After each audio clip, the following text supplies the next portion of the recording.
శుభోదయం ప్రియమిత్రులారా, ఈ ఉదయకాల దైవ ధ్యానమునకు స్వాగతం. దేవుని పరిశుద్ధ వాక్య భాగములో నుండి సంఖ్యాకాండము 14వ అధ్యాయము 20వ వచనాన్ని చదువుకుని దేవుని వాక్యమును ధ్యానము చేద్దాం. యెహోవా, నీ మాట చొప్పున నేను క్షమించి ఉన్నాను.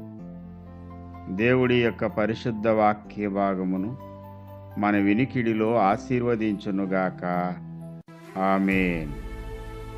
ప్రియమిత్రులారా, భక్తి అంటే దేవునిని అడగడం, దేవుని యొద్ద నుండి వరాలు పొందుకోవడం, దేవుని చేత మనం దీవించబడడం. ఇదే చాలామంది చెప్పే నిర్వచనం. భక్తికుండే నిర్వచనం ఏంటో మనకు అర్థం కావాలంటే కొందరి భక్తుల జీవితాలు ధ్యానం చేయడం తప్పనిసరి. మోషే భక్తుని జీవితాన్ని ధ్యానం చేస్తే అతడు ఐగుప్తు పాపభోగము కంటే క్రీస్తు విషయమైన నింద గొప్ప భాగ్యమని ఎంచుకున్నాడు అని లేఖనంలో వ్రాయబడింది. ఫరో రాజు కుమార్తె యొక్క కుమారుణ్ణి అని అనిపించుకొని రాజభోగం అనుభవించడం కంటే దేవుని ప్రజలను శ్రమ నుండి విడిపించి కనానుకు నడిపించడమే ముఖ్యమైన కార్యమని గ్రహించాడు మోషే. దేవుని పిలుపునందుకుని తన మామగారి మందను విడిచి ఇశ్రాయేలీలను మందవలే తోడ్కొని వెళ్తూ ఉన్నాడు కనానుకు.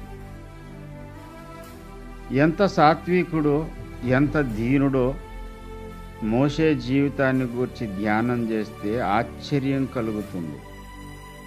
ఇశ్రాయేలు ప్రజలు చేసిన తిరుగుబాటును బట్టి వారి ప్రవర్తన దేవునికి దుఃఖం పుట్టించడాన్ని బట్టి సాక్షాత్తు యెహోవా దేవుడే అన్నారు, మోషే, ఈ ప్రజల్లో నుండి నువ్వు బయటికి రా, నేను వీరందరినీ హతం చేస్తాను, నీ నుండి ఒక నూతన జనాంగాన్ని స్థాపిస్తాను, వారు కనాను దేశాన్ని స్వాధీనపరుచుకుంటారు అని ప్రభువు చెబితే దేవుని మీద తన మీద తిరుగుబాటు చేస్తూ అనుక్షణమో మనస్తాపాన్ని కలగజేసే ఇశ్రాయేలీల పక్షంగా మోషే నిలవబడి దేవుని గౌరవం గూర్చి మాట్లాడుతాడు.